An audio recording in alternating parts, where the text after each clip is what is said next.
Good afternoon.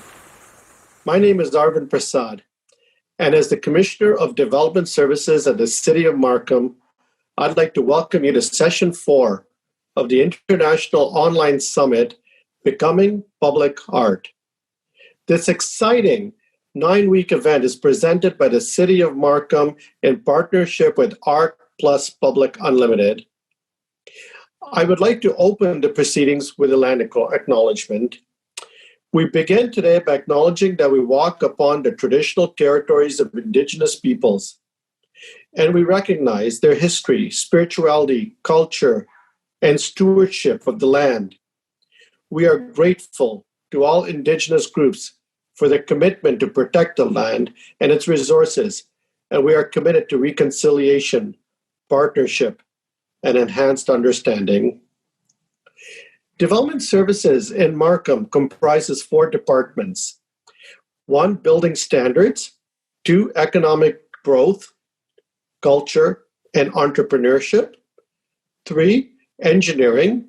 And 4, planning and urban design, which includes our heritage department.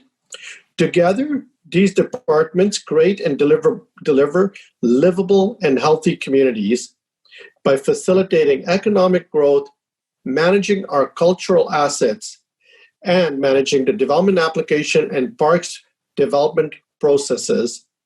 These ensure Markham's urban form is healthy, aesthetically pleasing, that Markham is a safe city, one that is environmentally sensitive and rich in cultural heritage. So this whole summit intersects with a lot of the day-to-day business of my commission. But today's session is particularly meaningful to me, not just because we have Ellen Blumenstein, Artistic Director of Imagine the City from Hamburg, with us today, but also because we have 2 of my very own staff presenting who are very passionate about city building. They are acting as responders to today's talk. They are Parvati Nampurti. She is the Manager of Urban Design, and Richard Fournier, who is the Manager of Parks and Open Space Development, both with the City of Markham. And of course, I could not finish this welcome today without giving a shout out to another one of my staff, the organizer and co-creator of this summit, Yan Wu, Markham's Public Arts Curator. Thank you to Yan for all the work you have done in setting up this amazing event. But now, over to our 2 co-curators, Markham's own Yan Wu and Rebecca Carbon of Art Plus Public Unlimited. Thank you. Well, thank you, Arvind, and the city's videographer, John Lee, for preparing this welcome video. And good afternoon, everyone. My name is Yan Wu, Public Art Curator for the City of Markham. Thank you all for joining us today, especially everyone returning from previous sessions. Hope you like the program we put together and that we will see you again in the coming weeks. 5 more to go. The idea of organizing this summit directly arises from the Markham Public Art Master Plan 2020 to 2024. When we were about to bring the plan forward to the City Council for approval, we tried to strategize on how to raise awareness about the potential impact of the plan, and more importantly, figure out the best practices to implement it. What are the models and how to move forward, especially for an emerging public art program like ours, still in the process of developing infrastructures and procedures. We thought, why not create an occasion to gather all the great working models in one place and study them together? Moreover, we want to hear everyone's voice along the production line, from artist to curator, planner to architect, designer to fabricator, creator to administrator, conservator to spectator. Public art making is a collective effort that demands highly complex processes and negotiations. So when the council approved our plan, we brought public art consultant Rebecca Carbon on board to design the summit together with us. It has been an absolutely wonderful experience. Thank you, Rebecca, for your knowledge, insight, and passion, and above all, your firm belief in public art. Originally, the summit was supposed to be a 3-day in-person event back in June. Because of the COVID, we changed to an online format. It turned out that we are able to reach a global community. My sincere gratitude to those who have reached out with encouraging notes and feedback. It feels so good to know there is a community of colleagues out there who care about the same issues. Looking forward to more exchanges and discussions in the coming weeks. Today is special, partly because everyone is eager to hear the result from south of the border. It's hardly a domestic affair. It's a global issue. I sincerely hope there is a brighter future ahead of us. On the other hand, today's topic is so important to me. For a municipal public art program, its ultimate success lies in the hand of interdepartmental collaboration, especially with urban planning and urban design. I hope today's discussion can lead to concrete steps for public art and urban planning working together as a team. Before handing over to Rebecca to introduce today's session, I would like to say a few thank yous. Thanks to everyone at the City of Markham for making this summit happen, the amazing team at the Valley Art Gallery, and the great support from the team at Corporate Communication IT. And most importantly, just like with our artists, there wouldn't be any public art. I would like to thank all the presenters of the summit. Without you making your project happen and sharing with us, and there wouldn't be our Becoming Public Art Summit. Thank you. Now over to Rebecca Carbon.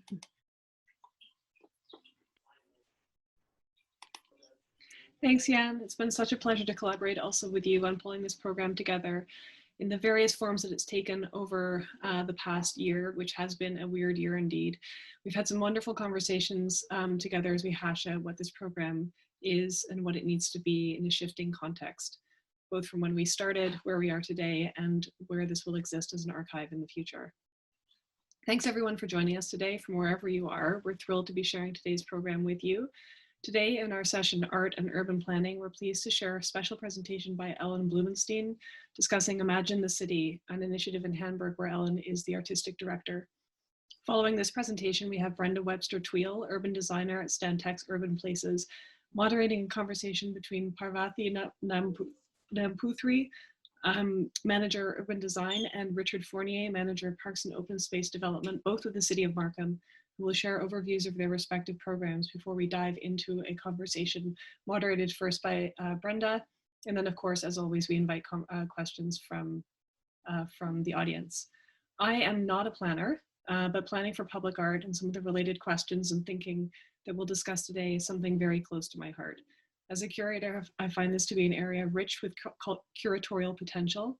This is where we think about the role art plays in an overall experience of place in relation both to a broader public realm program, and crucially to me, this is where there is potential to think about public art collections and experiences not just as discrete moments, but as related moments that together contribute to a nuanced narrative of place.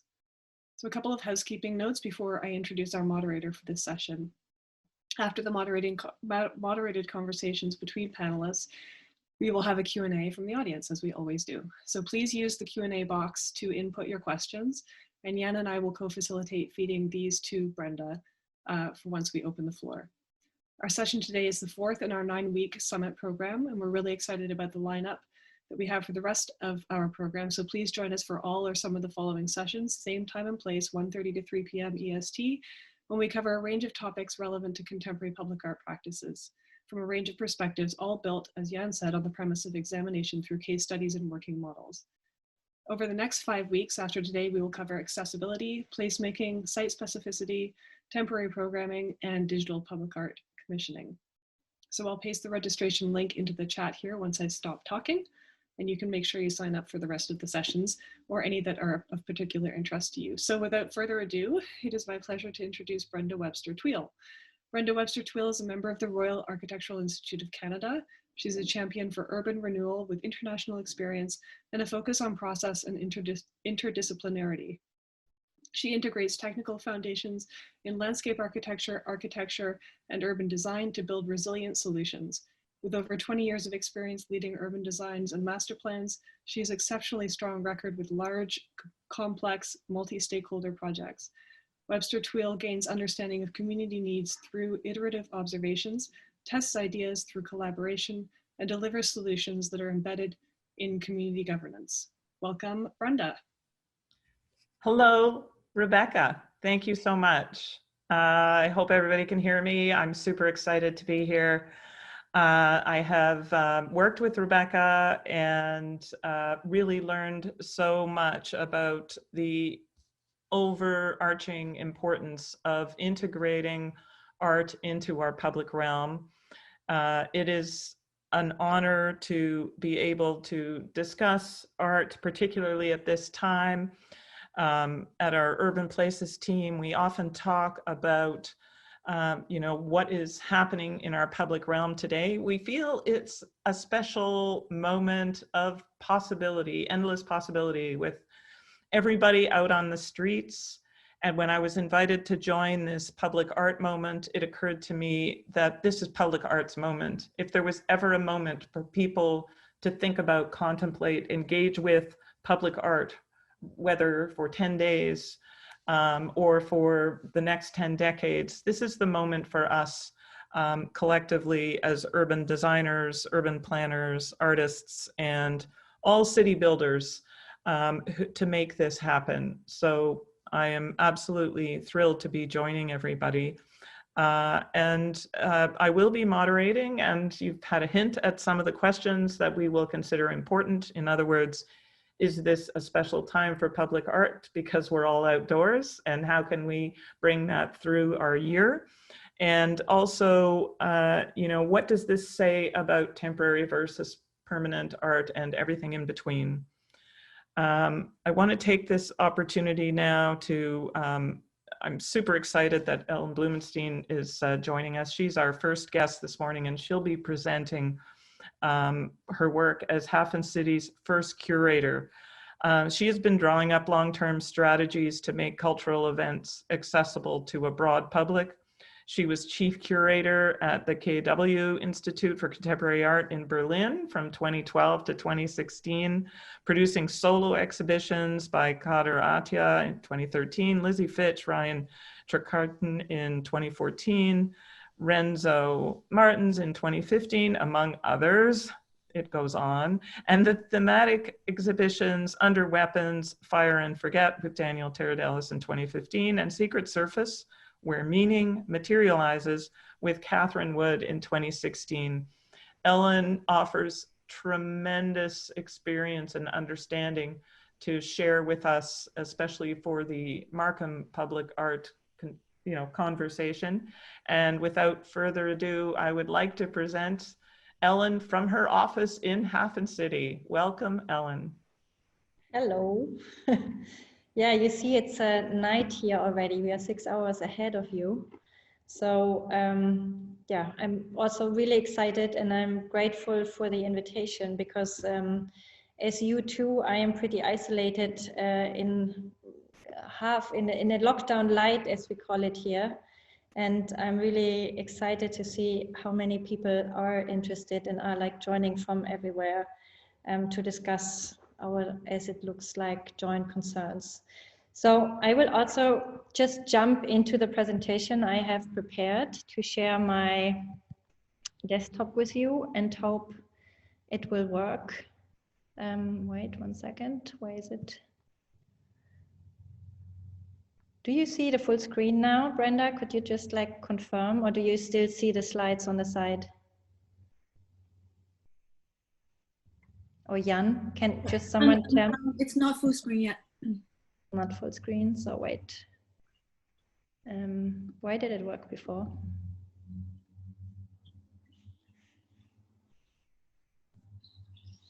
Now? Yes. Full screen now? Great. Okay, so probably none of you has heard about HafenCity before. So before actually speaking about my work and like what we are doing here, I would like to give you some key facts about the district and a little bit then about the program. And I prepared 2 projects that are finished already, one that's actually running and one we are planning for next year, to give you like a run through the concerns we are dealing with, because each project has a slightly different angle and a different perspective. And I hope to both connect the general question and the very specific or the specificity of each of the projects. And I'm really looking forward to discuss those with all of you. So HafenCity, wait, I have to change the view to see what I've written. So the overall area is 158 hectares, which is 40% of the overall inner city surface of Hamburg. And I show you a map later, you see how important it is as a city development project, because it's not somewhere like on the outskirts of the city where the city is expanding, but it's actually changing the very fabric of the inner city of Hamburg. And for those who don't know the city, it's the second biggest city in Germany and has 1.8 million inhabitants. So it's half the size of Berlin, and it's very close to Berlin, actually. It's like 2 hours away by train. But it's it's in the north of Germany. It's not by the sea, but it's by the River Elbe, but it's one of the biggest harbor. It's with Rotterdam, it's the most important harbor city in Europe, in Europe. So the whole identity of the city is very much coined by the trading history and also by the current harbor business. And it's becoming more and more of a problem because the harbor industry is changing and ships are growing, and because the ships have to like come into the river to come inland to arrive at the harbor, it's the fabric of the city is changing also, because at one point it's clear already that the ships will not be able to enter through the river. And so the city is really, on the one hand, clinging very much to the identity. As you see, HafenCity is called, like, it's the harbor city, so it's very much connected to that history, but at the same time it needs to look for a new identity, which is, I guess, part of what I'm trying to figure out with the program. Like, how do you build, or how do you work with a more fluid identity, or how do you create accessibility to new identity ideas, or new ideas of identity additional to the harbor history. And you see that it's really huge. It's like 15,000 more people will be living in the city center than before. It's like lots of housing. It's a whole new university. What you see in the background of the picture is a new concert hall, which is iconic already. It's Mark and partner who built it on top of a former storage building. And it's called the Elbphilharmonie. You might have seen pictures of it somewhere already. And the master plan was started in 2000, meaning that it's almost finished. You see 77 projects are already completed, and 63 are on the way of being completed, meaning that they will be done the latest in 25, 26. But there is new development areas already in the making. So I think our job will not be finished in 5 to 6 years from now, but it will just like move on or expand to other fields. You see how huge it is. It has a whole total investment of 15 billion of public money, and then 4.5 more billion, how do you call that? Yeah, in English it says like mostly financed from special assets fund, meaning the city sold the land, and with that land developed the infrastructure for the city.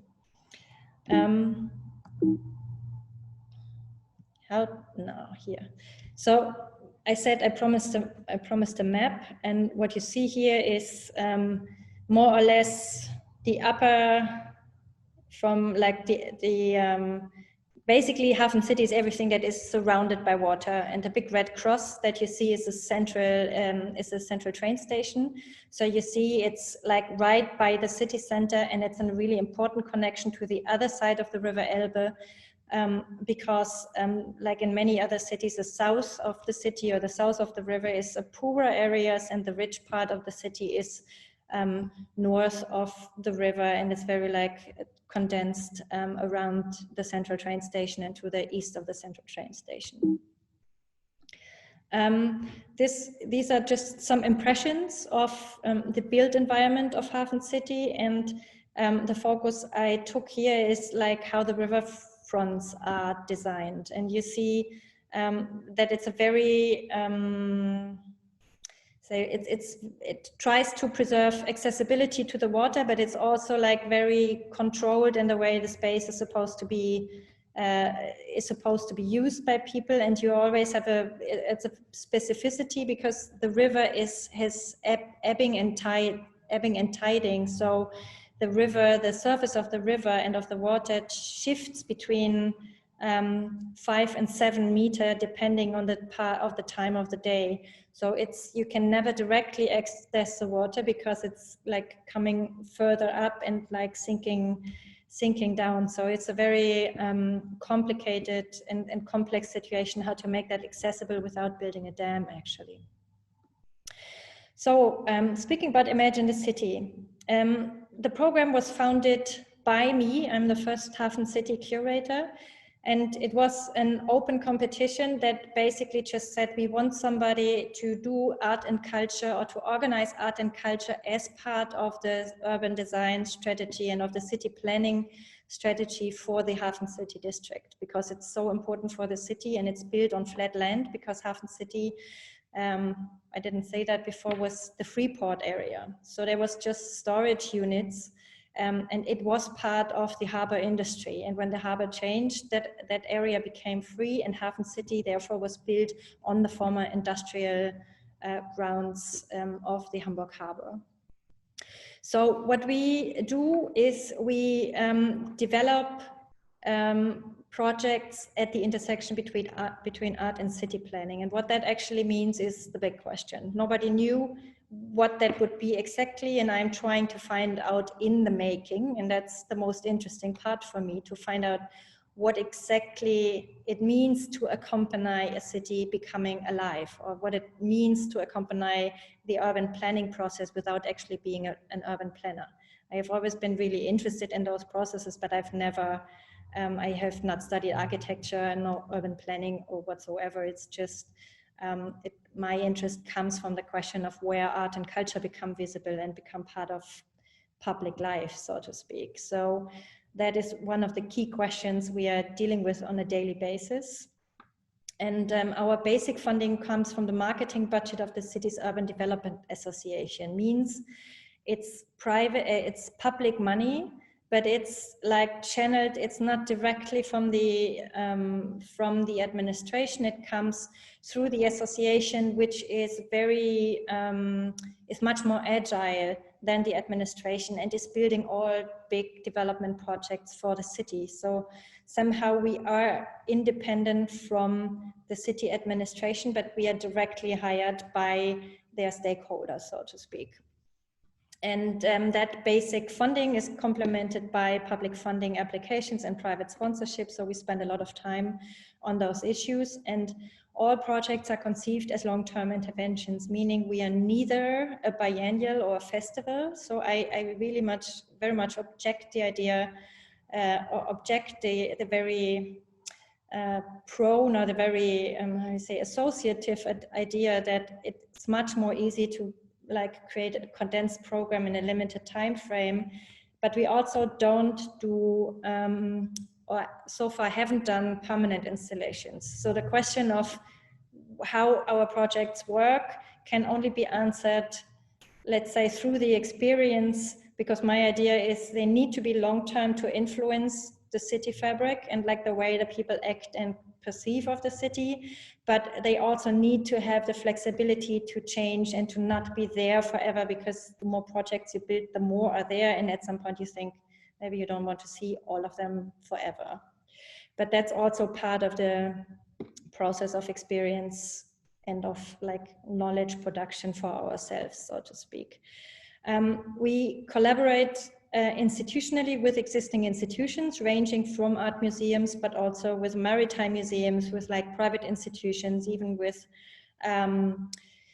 actors from very different fields. And we also act as mediators between cultural and political stakeholders. So we mediate spatial issues, we mediate in between usage of empty storefronts, for example, which is a very big issue now, specifically during and after Corona. So what is Imagine the City, and why is it called Imagine the City? It's actually, it came from a project that turned into the framework for the entire program, because it works as a leitmotif, meaning we do not change or intervene into actual planning. So I'm not sitting in every jury meeting deciding on the master plan or whatever, but we are very, like, let's say we are very closely linked to the decision-making process and then react to it. So in a way, we consider ourselves like the impersonated blind spots that maybe see, because we have a distance and we are not involved in the actual planning stuff, that should be considered or should be could be also seen from a different perspective. And I think that's very different in every location, but here it definitely is that the primacy of the economic is really, really strong in Hamburg because of its strong trading tradition. And there is a very strong wish to control every project or every future usage of the space. And that's like two examples where we feel we can interact with the development of projects that somehow at least make that visible and that maybe also offer alternatives to those dogmas or to those very dominant features of the development process. So imagine is one of the key words, meaning that we work very much on storytelling. So we develop fictitious arrangement that encourage different uses and different ways of thinking about the city. So it's not only about actually creating places, but also creating different perceptions of what's happening. And as said before, that's very much oriented on the question of what do you do in cities if you don't consume? Which places do you use and in which way do you use them if you don't even want to buy a coffee or whatever? And I don't know how the Markham daily life is organized, but it becomes in Germany and in Hamburg specifically, it's almost become impossible to somehow do something where you don't have to spend money in the public space. So in the broader picture, we aim at developing strategies and ideas about what the connection or the cross-section between art and urban planning can be, because as Brenda said, I also very strongly believe that this is a time for art in the public sphere. And I do think as cities become more and more important and the cultural landscape will change, that's one of the biggest questions for artists, art producers, and for culture in general for the very near future. So I'm really excited to be part of that. This is just like a few impressions of projects that we are doing, that we will be doing, or that have happened already. I won't be able to speak about them, but just so you see, we do huge projections in public space. The picture on the right, on the bottom to the right, is a project in a parking garage. And the upper right is a collaboration with a cooperative that will move to the former cruise center, which will be teared down because it's part of a bigger construction site and will be built anew. It's like just a huge hall of containers. But it's really important for us to be a mediator that brings different kinds of users to HafenCity, because it's very, those kind of uses or usage is not really existing so far. This is the first project I wanted to speak about. It was just taken down a couple of weeks ago. It's called Public Face and is a 10-year-old project actually by artists, by the artists Julius von Bismarck, Benjamin Maus, and Richard Wilhelme.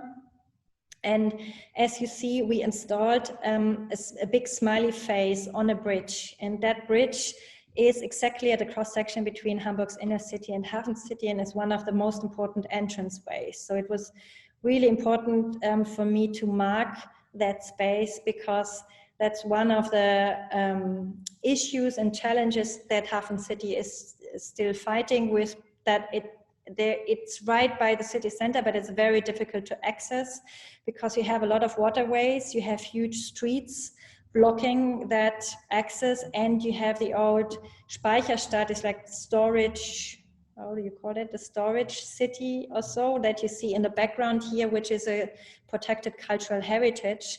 So they all work as like blocking the access to HafenCity, so that symbolic intervention on the first bridge that connects the Hafen City to the inner city was a really important location for us. And yeah, this is just impressions of how we installed and how we built it. And the way it works is it's called Public Face. It's a huge sculpture made of steel, and it has integrated neon tubes, handmade or like specifically fabricated tubes.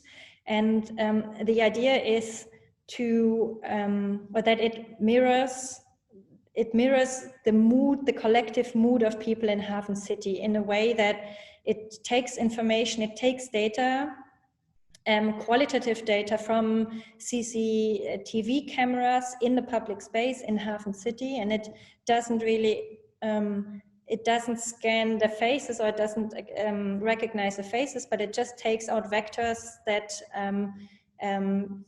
evaluate the mood of the people. So it can be happy, it can be sad, it can be angry, and it can be surprised. And those vectors are sent immediately to a server that is connected to the smiley face, and the smiley face changes its mood according to the collective, to the collected vectors of all people that have been in the image of or in the face of the camera for that minute. It's a very simple process, and it's a very simple algorithm that was very new 10 years ago.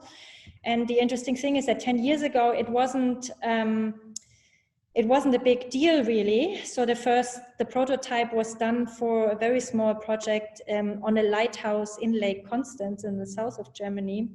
But now when we installed it in Hamburg, it was immediately taken up because just a few months before the new German data regulation was published and was established. So the entire question of who's using which data, and also like what do we do with our data, and what is the difference between just being recognized and having a qualitative access to how I'm feeling, what I'm doing, was one big issue. And then the other one was, of course, that it's not about like me making funny faces. It's really about drawing the attention to other people in the space that maybe I don't really pay attention to usually, but that are around me, and that they are the ones who shape the public, and they shape how do you say, they shape the community that uses or that makes this space existent in a way. So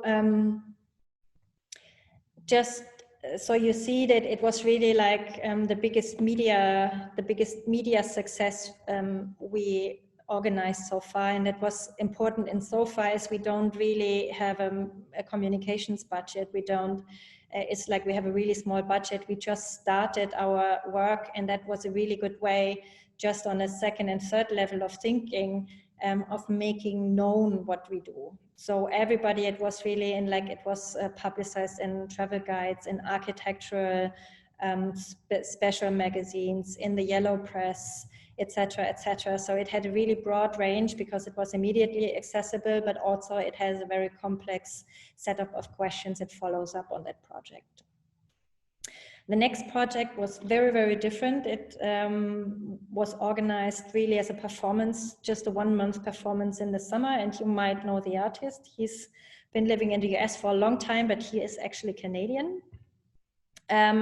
Terrence CO. I know Terrence from like 10 years ago when he was like doing performances with Lady Gaga and Marina Abramovic. But he has changed his way of working quite a bit and is very involved in, let's say, more focused on nature and more embedded projects. And he's much more interested in interfering in real life, or like somehow enacting projects with real people, so to speak. So he was very much interested in leaving the institutional framework and see what happens if he interacts with people directly without them knowing or necessarily paying attention to that. It is actually art what he is doing.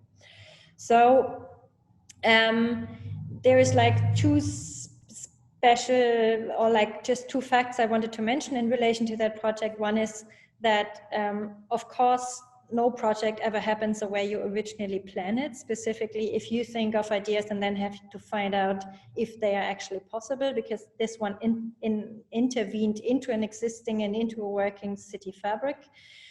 So it changed quite a bit in the course of its making. And the other one was that the project became possible because it was completely financed by the Canada Council for the Arts, meaning that we have money for infrastructure, but every project that we are doing, we have to fundraise completely for. So it's very, all of the factors that feed into which project is actually happening in the end, and like it's actually surface, and the way it works has, as everybody knows, so many components that it was really important to me to mention that, because obviously, even less than in an institution, when you work in the public realm, there is, it changes very much the way you work, and it also slows the process down enormously, which,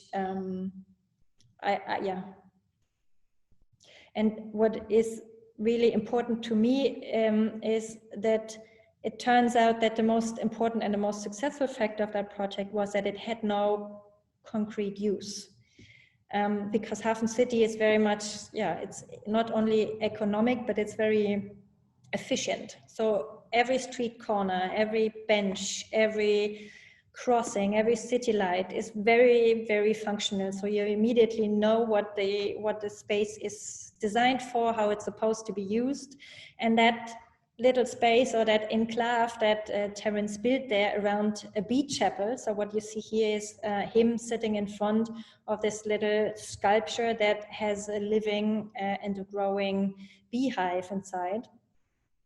Is that, of course, you can think I'm going there, or you are going there to visit the bees and to sit in the chapel and feel like it is a very spiritual place in a way, non-religious, but it's a very special and very particular experience to be alone with the bees. But then in the end, still, that is nothing that would be useful in any way. And if you imagine this in an art gallery, it's very clear what it is. But if it's just in the public space underneath a tree with a guy asking you if you want to visit the bees, it's completely unclear what kind of space it is, how you're supposed to use it, how long you're supposed to stay, how you interact with that site, etc. So that was extremely important, and somehow it was liberating. So the experience for us was, it was liberating for people, because they stayed hours and hours without even asking what's that supposed to be, or like, questioning the status as art or non-art. It was just, it opened up a space that was not in a typical sense functional. And it really enabled people that had never spoken with each other before, like people from the offices and students and tourists and art world people, to just spend time there and to somehow interact, or like to make themselves, give themselves time and space that was not for any specific purpose. So here you see that in, like, how do you say, like what you see here on the pictures is the people in the private space of Terrence, because he really lived in that space with rain and sunshine. I mean, it was summer, but Hamburg summers are not LA summers, so it was raining like at least 1 week out of 4. And he was living in the open space. He was completely accessible to all kinds of people. And he was really vulnerable, but at the same time, extremely generous with his time and his space. So there were, not all the time, but basically over the course of the day, there were constantly people who wanted to spend time with him. So his extremely charismatic persona worked in a very different way than it would be working in a museum space or in an artistic context, because people were just, even like the janitor of HafenCity was really charmed and somehow calmed down by him being there and allowing that space and that time to happen. This is a project that actually is still ongoing. We opened that this summer, And it's very different because it's immaterial. It's a digital art project that is it's a game, and it's a game that's played on your mobile phone, but it uses the actual city space as a backdrop.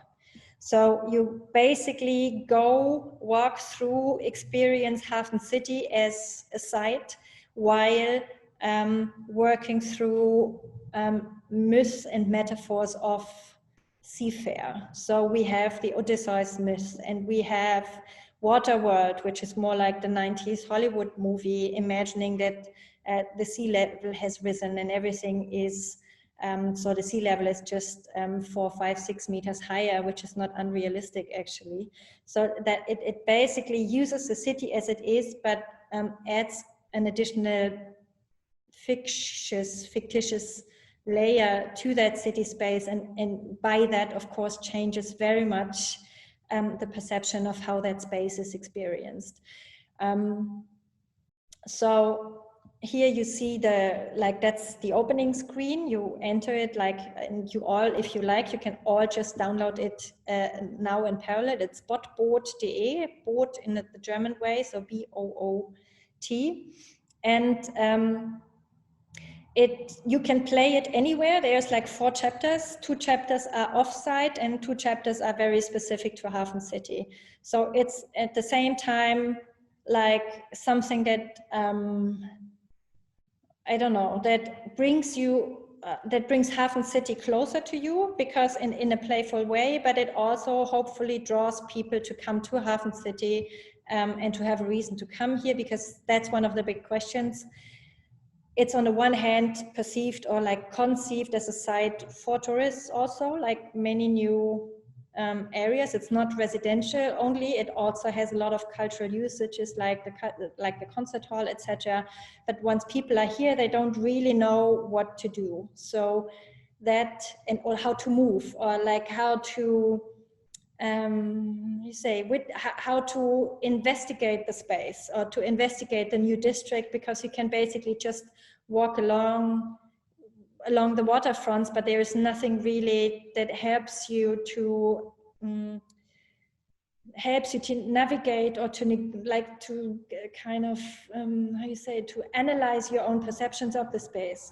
So that project is artistic in one way, but in another it's really, in a much broader sense, culture, because our collaborator here is a game designer, and the whole thing was developed with an interdisciplinary team, with choreographers, with a sound designer, with a programmer, etc. So I'm really excited about that, because it gives me the possibility to experience, or to find out if everything we do has to be public, has to be art in a very narrow sense of visual arts, or if we can also stretch the boundaries a little bit of what it means that we are working on a cultural, along cultural,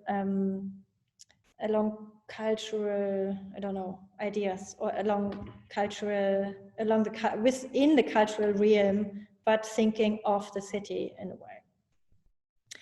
So here are some impressions, and I don't know if it works, but I just brought like a little sound sample. If there's a river, we'll dam it. And if there's a tree, we'll ram it. 'Cause I'm talking progress here. Yes, sir. I'm talking development. Or we shall suck and savor the sweet flavor of dry. Look at us. Sorry. So if anybody has seen Waterworld, the film with the movie with Kevin Costner, that was like, I think the chief of the bad guys, of the smokers, who was indoctrinating his people, like how to rule the world, or how to take everything away from the others. So we use that as a foil to somehow experience. It's like a typical game, but not really typical, because it somehow mixes a lot of cultural references, both from high culture and like popular culture. And so you walk around with your mobile phone and with headphones, so you get sounds, and you get information both through chat and through the screen, but also through sound and directing your view. It's not really working with video yet, but that project is actually a first. It's like a first of many more projects to come that all will expand on that technology that is all open source, can be used by anyone, and that will be shared with 4 institutions as a collaboration project that all work with the technology but develop different iterations from that project. So that's really exciting. Also, like to bring technological developments together with the experience of how that can be applied to the city without basically just disappearing onto the screen, but like bringing the technology together with the actual experience and with the actual space is one of the challenges that I'm sure everybody is confronted with, and that we are experimenting on in that field already makes me really, gets me really excited.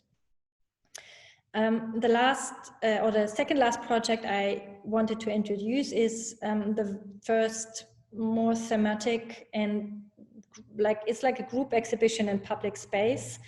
And it's very Hamburg specific in that it refers to one of the most successful city marketing slogans. It's called I don't know if anybody understands German, but das Tor zur Welt is like the gateway to the world, is what you see on that poster, which was designed in 1939. For those who are a bit aware of history, that was like high Nazi Third Reich propaganda timing, and not that it is known so much in the general public, but it was like that time that for the first time city marketing became really fashionable and very professional. So till today, that idea of Hamburg being a gateway or understanding itself, or like building a city identity on the idea of being on the one hand international and on the other really open to the world,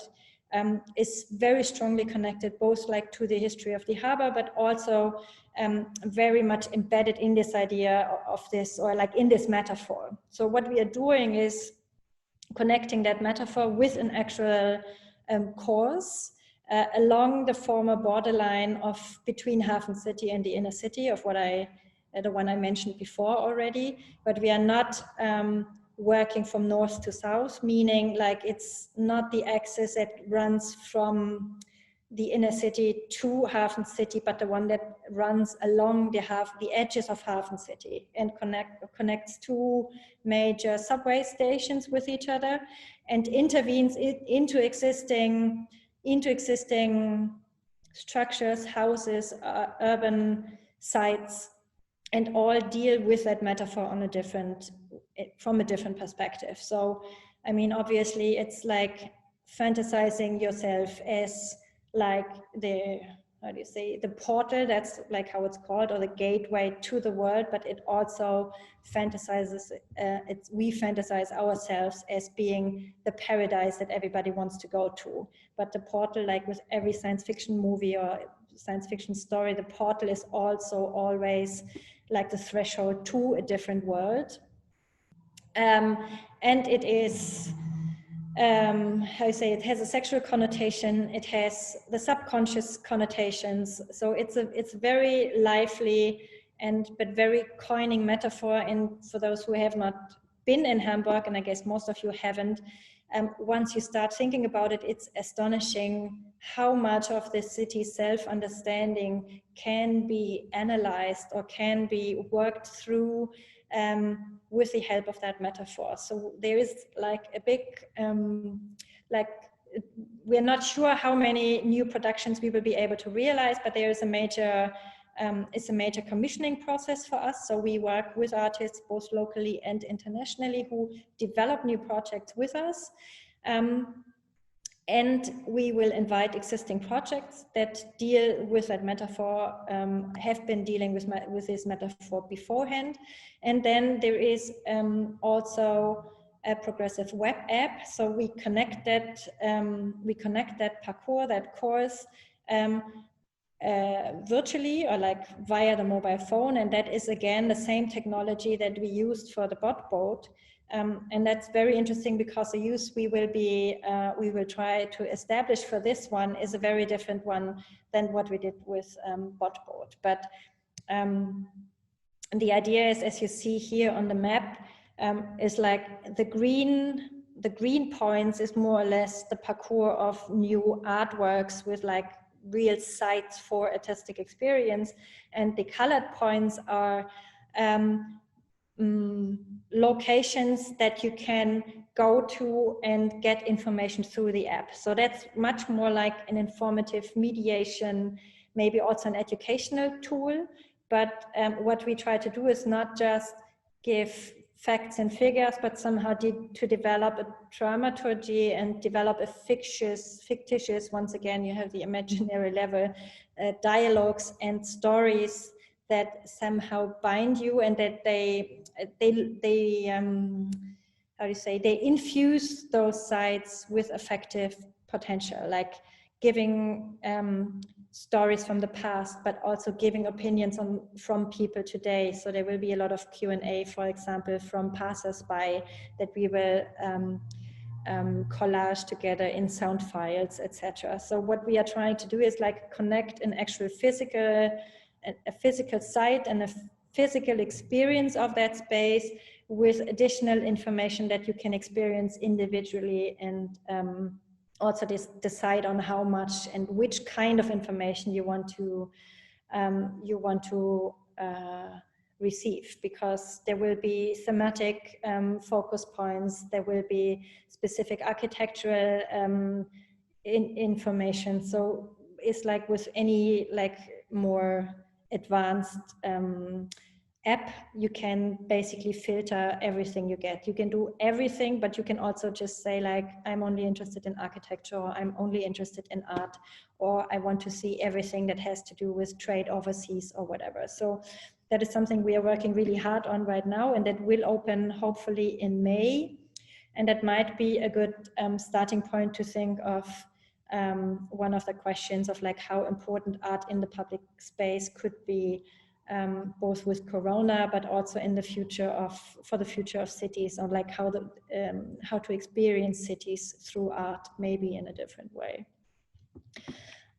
This is just, it's one of those projects that has been shot already. It's a film, or it's a video by a young German artist, Ellen Blumenstein, and she will take over the marketing communication channels of the info center of HafenCity, which is which is the touristic site, and which is the place where any visitor passes by to get information if they want to spend time in HafenCity, which is really great because that video will be screened on the huge information screen where the marketing videos are actually playing on a daily basis, and it will be replacing those regular videos with a very different perspective on the city.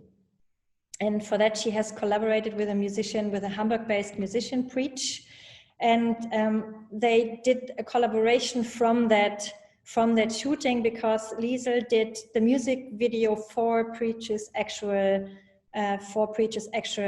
song, and she acts, and Preach acts as a protagonist in the video that Liesel will be screening. And Liesel's video is not ready yet, but the music video is ready, and I just wanted to play the intro for you. Let me see if it works. So you get a sense, because that's a really interesting perspective, like a drone perspective on HafenCity. That's how all the marketing videos are working. And at the same time, it's it's just the actual it's just the actual video of Preach and her new song. I don't play all of it, but I thought maybe like 40-50 seconds so you get an idea.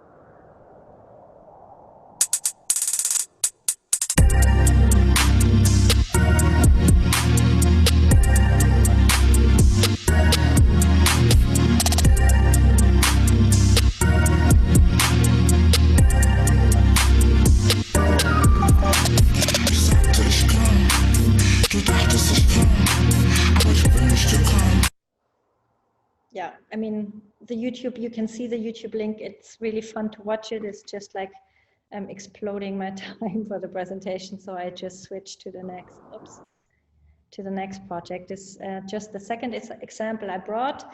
That's Mark Beil. It's a Dutch artist based in Berlin, and he has an obsession with 80s science fiction. So he has been doing a lot of like, I don't know, futuristic cars, and Lara Croft is a bit later, but like video games and the aesthetics of 80s science fiction movies. And what he is doing is he's building two gatekeepers to one of the entrances to HafenCity. So the image you see in the background is a mock-up, of course, but the bridge you see is one of the western entrances into HafenCity, and one of the functions of the portal, of course, is to protect. It's supposed to protect and to keep out. So the gatekeeper is the one who makes sure that the ones inside are protected, but it also makes sure that the gate stays open. So it has a double, or it has how do you say, a dialectical function. You can never quite say if it's to keep other people out or to make sure everybody can come in.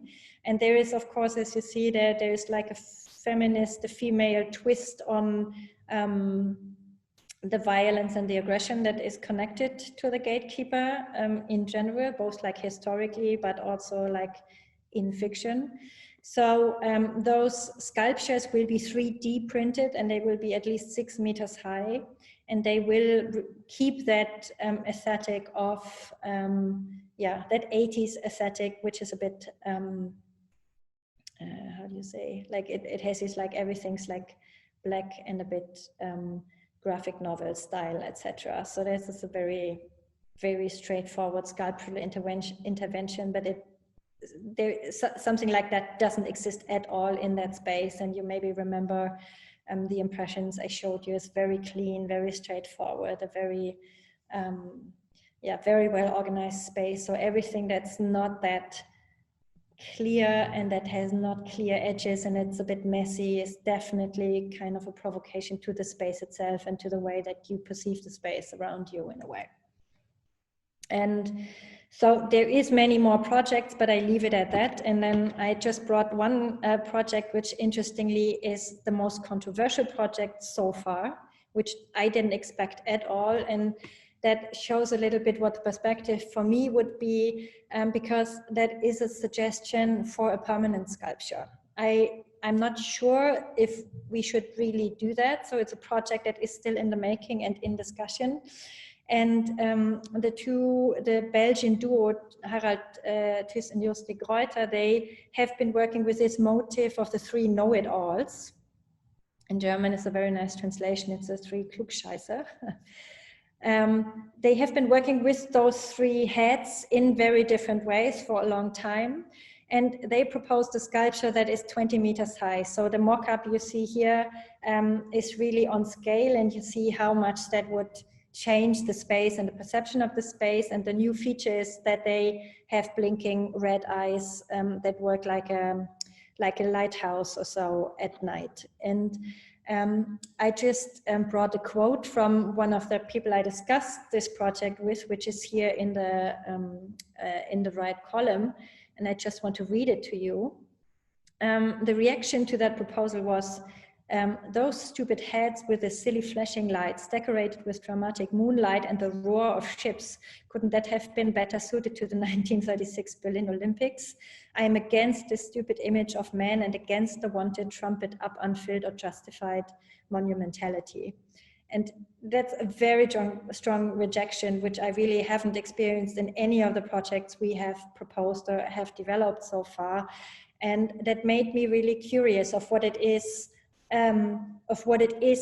that makes this project controversial, because it's a controversy in a very different way of let's say, the typical strands of criticality, for example, because artists here have, of course, criticized the elite thinking and like the very controlled process and the economic driven process of HafenCity. But this criticism works on a very different level, because I would say it questions if this is art, and if it's art, if it's not bad art, and that it's not on the level that art should somehow create a different sphere of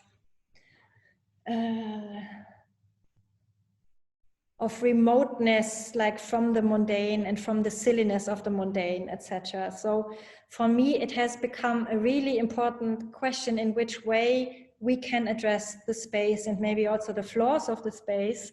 And I don't have to read my point, because I'm sure you can all read it much better than I can read it to you. But I find that a really important issue, because apparently that is one of the blind spots that I was talking about earlier, and that for me is a really good way to come to a closing with my presentation, that there is no self-distance, there's no self-irony, and there is no reflection on one's own position as a developer, or as a developing, not as like as a single person, but as a developing association, and maybe also as a city. So obviously, and in many respects, it is a very complex and very well done city planning process, but there is, you cannot know everything as a planner, and you cannot want to know everything. So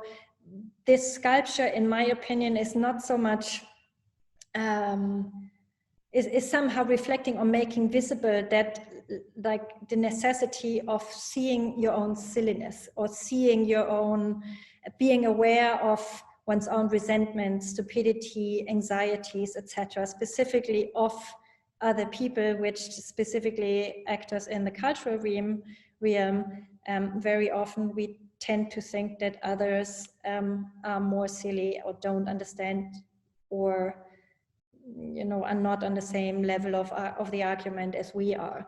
So in a way, those sculptures incorporate the silliness that we deny maybe in ourselves, but always see in the other.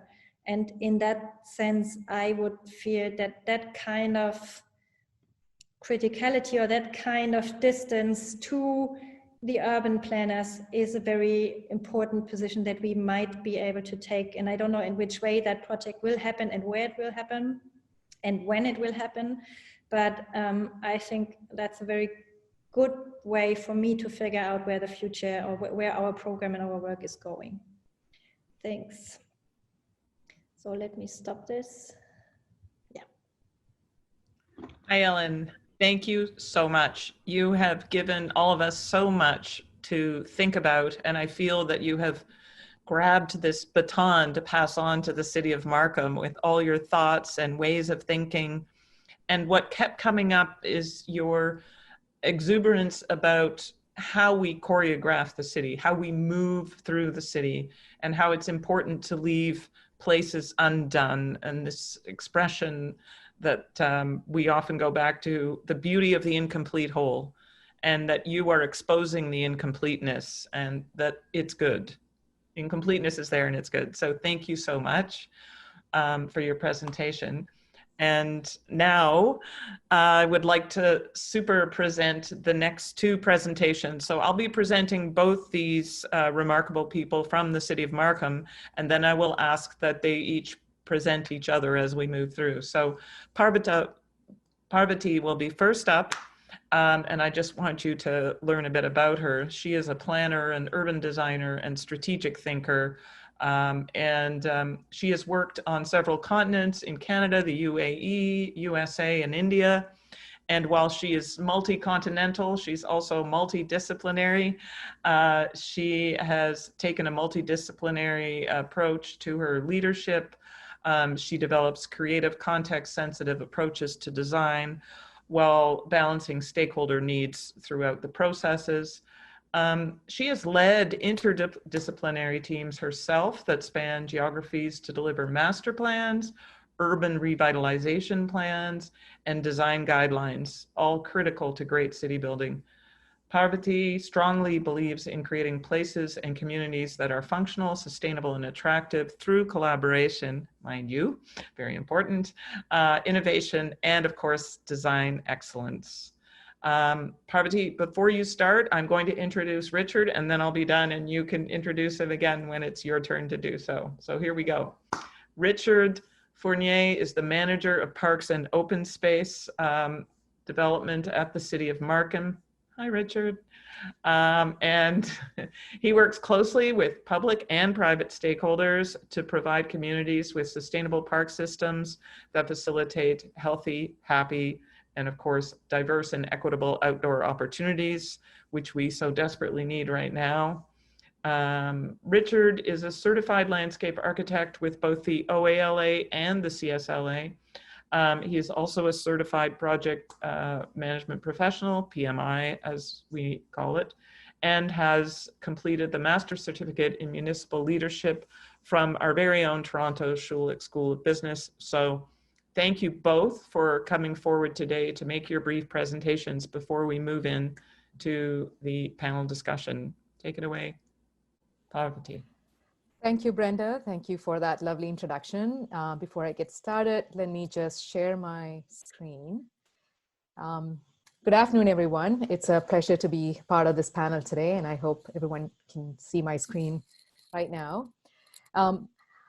Earlier this year, I just want to kind of explain that photograph up there. I took my daughter to the Two Good Pond Park in Markham, in Unionville, and she loved the public art there. It's titled The Quarry, and many of you might be familiar with that.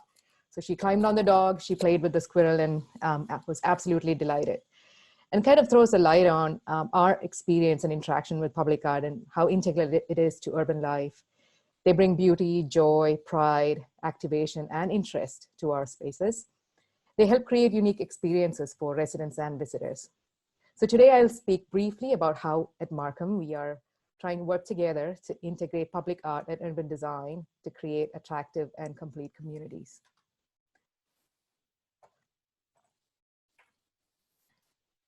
So at Markham, the public art collection we have reflects this motto, leading while remembering. The collection pays homage to cities' natural and cultural history while celebrating the contemporary, including its growing and changing demographic. As urban designers, we would like to see more artwork integrated into major city facilities and parks, key development sites, and gateways. So how are we doing this? As part of the public art master plan that was recently published by the city, we have an interdepartmental working group that's established to maintain the public art program. Each department has a set of roles and responsibilities that's clearly defined in this master plan. And planning and urban design has two primary responsibilities. One is to negotiate public art contributions from developers. And there are three ways that we can do that, and it's shown on the slide here. We are also responsible for integrating public art in planning documents and design guidelines. So for example, the North Markham Urban Design Guidelines includes a section on integrating public art within development projects. And secondly, planning and urban design staff will consider public art opportunities while implementing the Gateway Master Plan, also available on city's website, through our work in creating sort of secondary and tertiary plans and reviewing development applications. Prior to the public art master plan, developers used to commission art such as this popular attraction in Markham's downtown. It's titled The Pride of Canada, and many of you may have been there and taken a ride on that. But it's a beautiful piece, and it attracts people and a lot of activity to this evolving urban core. And it has indeed become a landmark in the city. However, another work of art commissioned by a developer in Markham was not so fortunate. After some outcry from the neighbors, this piece had to be relocated to another site. And as you can imagine, it received a lot of media attention. This example actually shows how critical community engagement is to the implementation of a successful public art program. And this is embedded within the public art process within the master plan. Finally, I would like to touch on three key considerations in the public art selection criteria as it relates to planning and urban design, and they are listed here. And these are considerations we keep in mind while developing and planning, secondary plans and tertiary planning documents and reviewing applications. So this is really where we integrate the approach to locating public art as well as planning excuse me, great communities. So through the implementation of the master plan and a truly integrated process, we hope to create an innovative and engaging public art program in Markham. Thank you.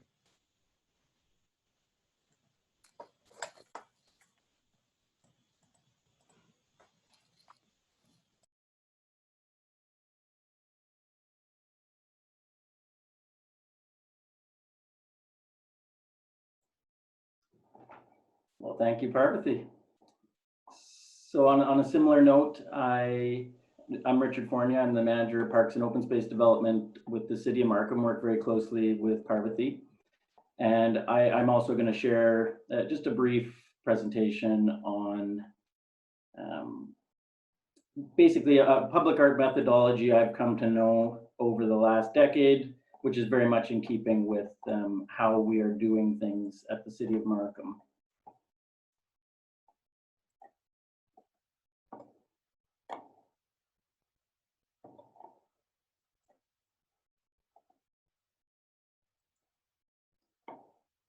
Okay, so number one, thank you, Jan, for inviting me to this session, Art and Urban Planning. I think there's an incredible relationship between public art and urban planning. And not only the relationship, I think there's a huge opportunity for the deliverance of the public art. So going on almost a decade ago, I had an opportunity to really explore questions about what is public art, what makes good public art, how do we get good public art, and was able to produce two documents that sort of lead my thinking to this day. And one was called Facing Art, a Means to Public Enlightenment. And that was the one that really explored what are communities doing, what are cities with good public art doing. And then the follow-up was more of an applied methodology called Articulated City, and that was how we can go through the process from an urban design and planning perspective to achieve this. So there was a basic argument, I think everyone would make this argument, that public art enhances our lives. And so from that principle, we were able to ask the question, how do cities get good public art? The thesis that came out of this was communities that develop a public art master plan and public art committee have good public art. It was demonstrated consistently across North America, and I did look a little bit in Europe, but that was basically the main takeaway. There's some key concepts I hope we can discuss in a little bit finer grain in the question period, but there's the concept of typologies, and there's a variety of types of art. So there's permanent, temporal, circulating, functional, a few others. I think another key concept is that each of these typologies have a characteristic in terms of where they lend themselves best in the urban environment, and relating those relationships is very important. Another key concept was identifying development opportunities or current and active development in the community, because that is where the money is available to support public art. Followed up by prioritizing, mapping, and curating. Visioning, connection was a key point that Ellen had made, and I think it's incredibly important that art isn't always standalone objects. The connectivity of it is very important. So mapping routes and systems of public art. Another key concept is the understanding of the term professional artist versus creative people, even landscape architects and architects. We're very artistically oriented, but to achieve a public art inventory within a city requires that definition of professional artist be maintained. And then following the mapping and the visioning is getting to a point where you adopt and you have an implementation plan that's adopted by council or city leadership to be able to undertake. This was just a simple graphic getting you from understanding your current public art inventory, applying matrices that prioritize sites that would be best suited for public art, applying those key relationships of the different types of art, I term it braided master plan, where you bring it all together and you get that initial visioning. And I'm very excited, the work of Jan's group getting us to the point where we have our Making Our Markham Public Art Master Plan. It also includes an implementation plan, which is guiding us to 2024 in terms of what we're trying to achieve from a public art perspective. And with that, I'll say thank you and end the presentation. Hello, everybody. Welcome back. Okay, so thank you so much. I loved the braided image. Got stuck on that one, I have to say. Really nice. You had an image from the Kunsthalle in Hamburg. Yes, exactly. Which one was that? Which one was that? It was in the last foil with the hands on the facade. Oh, yes, yes, excellent. I loved all that imagery along the bottom there. So as you have all spoken about the time we're in, and I know everybody talks about the time we're in, I just think that right now it was so prescient to focus on the success of cities based on their approach to public art. There is no question in my mind, having worked in city building for over 20 years, that it is the pivot, it is the change maker for cities. And understanding that also is working within the definition of, you know, a professional artist is key to that success. And combining those two and our discussion today, my first question that I wanted for our panel is that very question: how can we collectively pivot public art to the next level, given that we are all outside and cities are looking to the out of doors to you know, offer respite for so many people. Art has the opportunity to build our lives better. I think that smiley face was such a terrific example because it integrates simplicity and also like the simplicity of a hand sketch with the most state-of-the-art digital sort of moment. So in other words, the future of public art at this moment, where we are both pivoting to digital and then spending as much time as we are outside, seems to be a kind of interesting intersection for the type of public art. So not only are they a professional artist, but they are perhaps tailored to being making public art that speaks to our lives in the city. And also the inventory of the art that we already have. How is that inventory brought, you know, forward, as in the Pokemon Go? You know, how do we get people to the public art?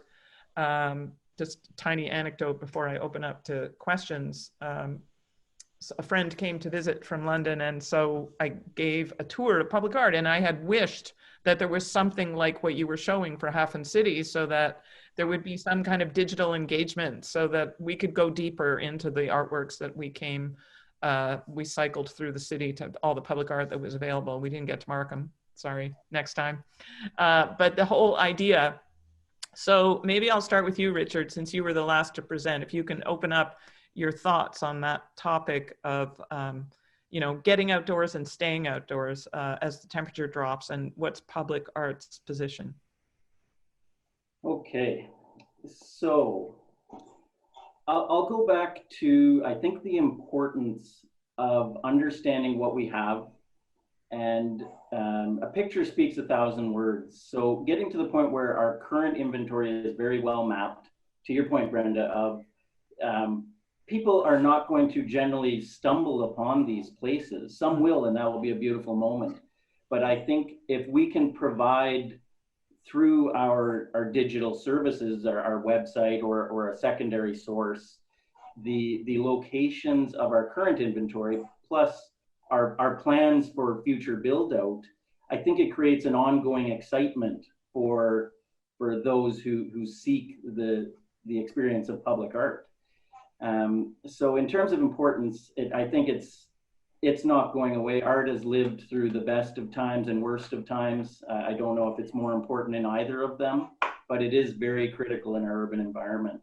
And so I also don't know that it's seasonal. I think that the works that are outdoors are experienced and add a romance to any urban environment that they're located in. And so I do think with COVID, I tend to have the approach with COVID that this will pass. I do know we're in a very serious moment, but public art is a long journey, much like city building is a long journey. They go hand in hand. So I think we will get to a point where there's certainly going to be COVID reactions to public art as it does speak to our culture.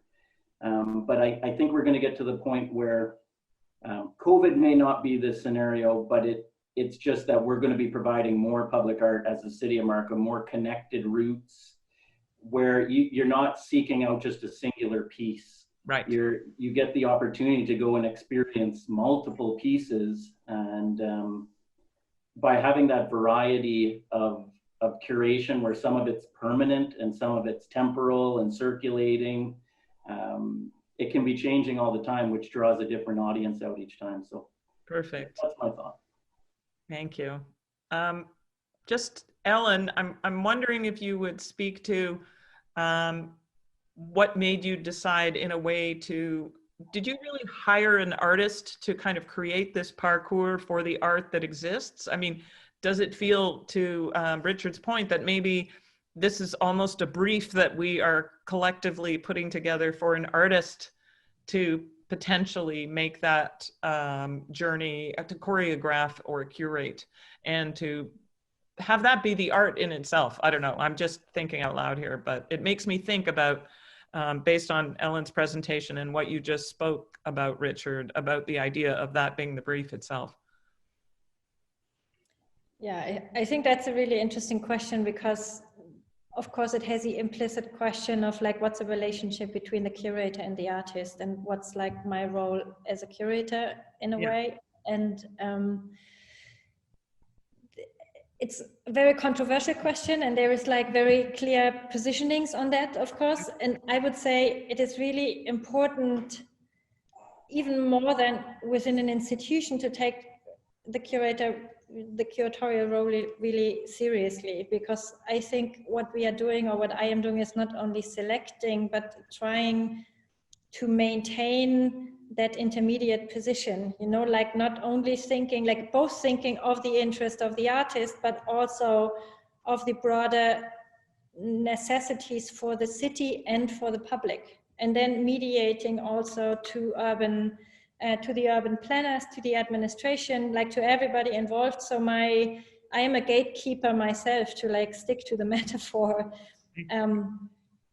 And that, I think, is a very unsolved question. But I would say, like, for that course of artworks, for example, I see ourselves as a curatorial team more like a writer's room or so, like developing content for that. A question. Sorry to interrupt, but there's a question already, and part of it, I'm sorry that I didn't get to you, but I will get back to you. Maybe you can answer this question that we've just received. This is a fast-paced moment right now. Sorry, so I'm just going to read out the question. The question is, as an artist, I have noticed a lot of projects being done by designers.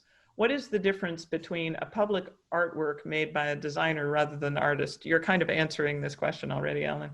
Public face is very interesting in terms of its response to the environment. I emphasize algorithms that relate abstract works to the site, but these works seem often feared socially, technically, etc. What advice do you have for artists proposing public works that use algorithms to connect a work's composition to the live changes of the site of installation? Now, I feel that I'd like you to take a crack at that, since you haven't spoken yet, and then potentially back to Ellen for lessons learned. Sure, I'll try my best. It's not an easy question to respond to as an urban designer, but I'll try. The way I understand this, you know, the role of art and the type of art, the kind of provocative art or the art that makes commentary on sort of our social condition or political environment, that type of art, no matter what the medium is, to be honest, I'm not going to get into that. That has evolved over time, to be honest, sort of public art moving away from sort of the idea of monuments and sort of commemorating historic events, really kicked off around the globe in the middle part of the 20th century, really, and at that scale. And it has evolved over time, over the last few decades. And the art we see today, if you think of the last 60 to 70 years, sort of that era of public art, we have seen different kinds of expression. And a lot of the art really, especially the temporary ones, are designed to make you uncomfortable, make you ask questions. Mm-hmm. And that's where we need to be brave as a public agency to say, let's give it a shot. And a lot of times you see this happening in a sort of a partnership environment, maybe with the private sector or a nonprofit in other parts of the world. Markham doesn't really have a lot of sort of temporary installations, and that's something that we speak to in the Public Art Master Plan. But moving forward, even City of Toronto has limited temporary installations. Sculpture Garden probably going to be the only example, apart from Nuit Blanche or Illuminato, that happens every year. But that's really important, kind of it relates to the medium. And I let Ellen maybe speak to that a little bit more as the expert. But to me, as an urban designer, it's really sort of the nature of the role the art plays, permanent or temporary, in that public space, and the type of reaction and questions and interest that it evokes among different people. That's really it starts the conversation. Before you answer, Ellen, this is something that you spoke to earlier. I just want to add this question in to your answer, just to complicate things now.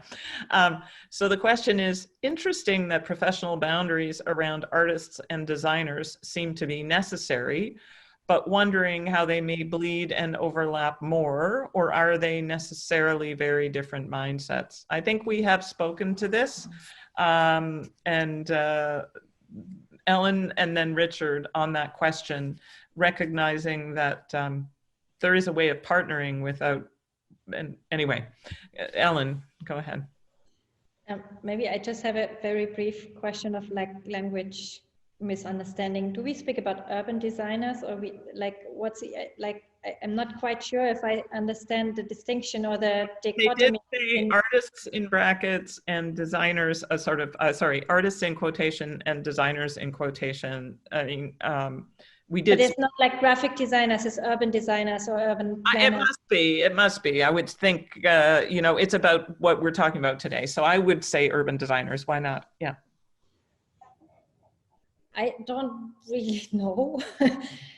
I have just experience in one other project in Berlin, which is developing a former park, a public park from GDR times, like in East Berlin, into an art and leisure site. So there, the designing and the artistic planning are very close together. So that's where the question of where the creativity or where the shape of the space is actually a place of discussion, or there's a realm in between. And I'd always say, well, the artists never think functionally, and that's their advantage, but also their disadvantage. And I think lots of the questions we have been that have been spoken about in between the lines is about what kind of functionality do we think of?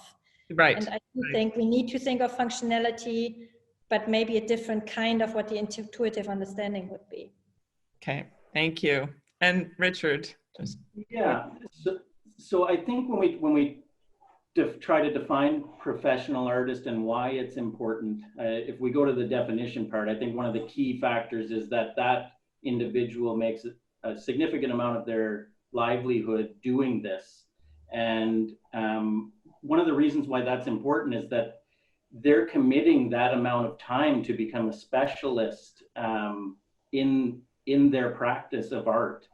And of course, when we talk about citing art, there is an overlap of the urban designers, the landscape architects, city builders, and I do put a boundary between the professional artist and the the city builders per se. So to Ellen's point, when we're designing the space, the park or the parkette or the public square, there is a lot of competing elements to that. There's financial, drawings, engineering. There's a lot going on. And although most of those people are quite creative and could draw 10 ideas of a piece of art in 10 minutes, the idea where we hold space, which is very loosely defined, that space, for a professional artist to come in and give their focus to that space, I think creates those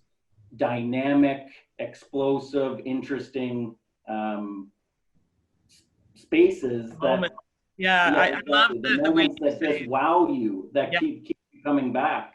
Whereas if the designers or urban designers gave 10% of their time to the creative art piece, which would really just be a creative public realm item, the differentiation is that we're essentially curating a professional public art inventory in the outdoors.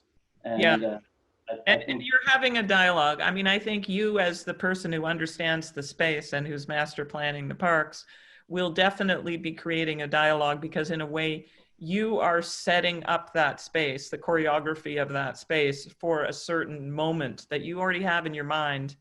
And I just want to say that the person who asked this question about artists and designers has said, thank you very much. And has also said that the appreciating everything, and especially the concept that the advantage and disadvantage for artists is that they don't care about functionality. And so that is where the dialogue happens for sure. And thank you, Ellen, for that comment, and Richard for your comments as well. So apparently we're already out of time. I just feel like we've just started the conversation. Ellen, I'd like a last word to you, since you've traveled all the way from HafenCity for this project. Yeah, I would have loved to come over actually, but alas. Alas, yes. So do you have any final words as kind of maybe a mantra for Markham as they embark on this amazing journey? It's more a comment or an observation actually. When I realized that you actually do have a master plan for public art, I was extremely jealous. Because in that respect, you're far, far ahead of us. And I realized just in the course of like the conversation and the different comments that maybe we are approaching the same issue from opposite directions with the same aim, or with the same goal in the middle. So I'm on the practitioner side. We just like learn in the making without having any kind of plan. And you have a plan, and you have to learn you make the experience by implementing the plan. And in the middle ground is maybe the big question mark of that, what we all want to achieve. So I find that extremely fascinating. There is very different ways of getting to the same thing. Very good. The processes may be different. The aims are the same. Thank you so much, Ellen. So now I will pass it back to our great leaders. Oh, I can't hear you, Rebecca. Oh, do I have to mute myself? I don't know. No, we still cannot hear you, Rebecca. No? Yeah. No, yep. Thank you, Brenda, for your very dynamic steering of that conversation. Thank you so much, Ellen. Your presentation and the program you're directing is truly inspiring and future focused, it feels like, for those of us sitting on this side of that middle ground that you were just talking about. Thank you, Parvati and Richard, for sharing where Markham is at this moment in time. It's really exciting to think about where we're going from here. Ellen, you spoke about your program colleagues as mediators between cultural and political stakeholders, and that was something that really, really resonated certainly with me. And you also spoke about the inside out, what I would call kind of the inside outsideness of your program with respect to the planning and development community and context, and that kind of benefit as an opportunity to see blind spots, and in doing so identify opportunities for some kind of different experiences. the distance allows for a possibility of critique, for humor, and that these are an essential part of the program. The necessity to self-reflect and have humility, and the benefit of leaving things undone was something that really kind of resonated with me. That incompleteness would allow for that distance, and leaving some loose ends untied is where there are those opportunities. It brought to mind some of the exciting things we've covered in our other sessions as well, around disruption, collaboration, historical references, future thinking, and sort of a messiness of questions that perhaps aren't even seeking answers is one of the things I really love about art in the public realm. So thank you all of our audience for joining us today. Before I hand over to Jan for final remarks, please do mark your calendars for our future events. In particular, next week we have November 10th already, can you believe it? 1:30 p.m. Eastern Standard Time, we have our 5th session on accessibility, featuring Paul Amenta, who's artist and founder of SiteLab, speaking with his longtime collaborators, Christopher Smith and Jill Venn, co-founders of DizArt, as well as Mayan Ziv, CEO of Access Now, speaking with Devin Ostrom, curator, artist, and advocate at large. And this conversation will be moderated by Kevin Buist, independent curator and writer. Jan, would you like to kind of take it home? Yes, yeah, and thanks again, everyone, for joining us today. And thanks, Richard and Parvati, and thank you, Ellen, and for this inspiring presentation. I think what we can really learn is it's not about plan space, but it's also how to make space. I think that's what you have been doing, is to make space to make public art happen, and also think what are the spaces that can disseminate art. And it's truly inspiring, and thank you. Well, thanks all the audience, and hope to see you again in the next 5 sessions. And as mentioned, all the sessions will be recorded and made available online on the Summit website. And also, all the questions that we're not able to answer during the live sessions, and we will coordinate with the presenters, and all the answers will be available online as well, where you can already find the Q&As from session 2 and session 3. And everyone who signs up for our live sessions will also receive our bi-weekly newsletters, in which you will find all Summit related updates and a series of commissioned interviews. Most recently, we have an interview with the City of Toronto's public art coordinator and independent consultant, Jane Perdue, on the subject of development and planning tools, which is particularly relevant to today's discussion. You can read it on the Summit website. That's it for today's session. Thank you, and enjoy the rest of the day. Goodbye, everyone.